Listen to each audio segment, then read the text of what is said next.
On the morning of September 11, 2001, 19 men armed with box cutters, directed by a man on dialysis in a cave fortress halfway around the world using a satellite phone and a laptop, directed the most sophisticated penetration of the most heavily defended airspace in the world, overpowering the passengers and the military combat-trained pilots on 4 commercial aircraft before flying those planes wildly off course for over an hour without being molested by a single fighter interceptor.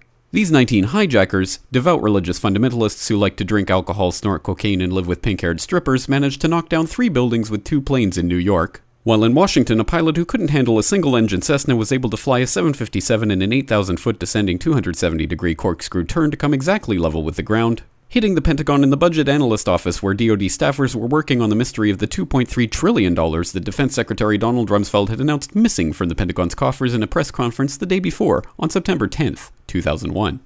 Luckily, the news anchors knew who did it within minutes. Osama bin Laden.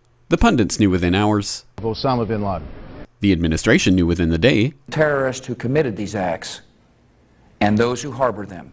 And the evidence literally fell into the FBI's lap. That a hijacker's passport was found blocks from the World Trade Center crash site, if you can believe that.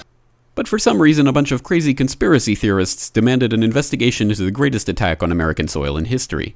That investigation was delayed, underfunded, set up to fail, a conflict of interest, and a cover-up from start to finish. It was based on testimony extracted through torture, the records of which were destroyed. It failed to mention the existence of WTC-7, Able Danger, P-TECH, Sibel Edmonds, OBL and the CIA, and the drills of hijacked aircraft being flown into buildings that were being simulated at the precise same time that those events were actually happening. It was lied to by the Pentagon, the CIA, the Bush administration, and as for Bush and Cheney, well, no one knows what they told it because they testified in secret, off the record, not under oath, and behind closed doors.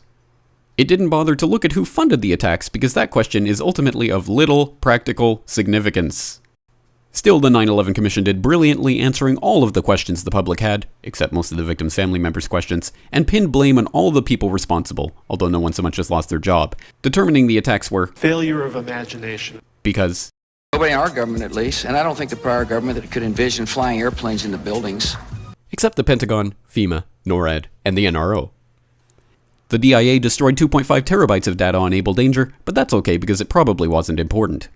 The SEC destroyed their records on the investigation into the insider trading before the attacks, but that's okay because destroying the records of the largest investigation in SEC history is just part of routine record keeping.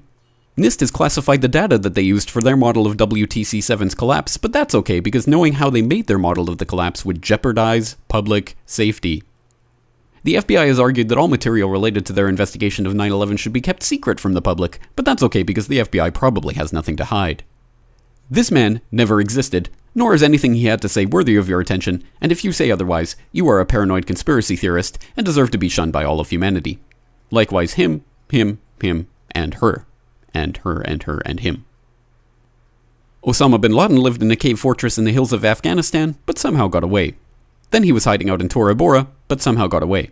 Then he lived in Abbottabad for years, taunting the most comprehensive intelligence dragnet employing the most sophisticated technology in the history of the world for a decade, releasing video after video with complete impunity and getting younger and younger as he did so, before finally being found in a daring SEAL team raid which wasn't recorded on video, in which he didn't resist or use his wife as a human shield, and in which these crack special forces operatives panicked and killed this unarmed man, supposedly the best source of intelligence about those dastardly terrorists on the entire planet.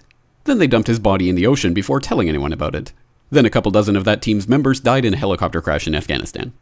This is the story of 9/11, brought to you by the media which told you the hard truths about his head could be seen to move violently forward. And they took the babies out of the incubators. And mobile production facilities. And the rescue of Jessica Lynch. If you have any questions about this story, you are a batshit paranoid tinfoil dog-abusing baby hater and will be reviled by everyone. If you love your country and or freedom, happiness, rainbows, rock and roll, puppy dogs, apple pie, and your grandma, you will never ever express doubts about any part of this story to anyone. Ever. This has been a public service announcement by the Friends of the FBI, CIA, NSA, DIA, SEC, MSM, White House, NIST, and the 9/11 Commission. Because ignorance is strength.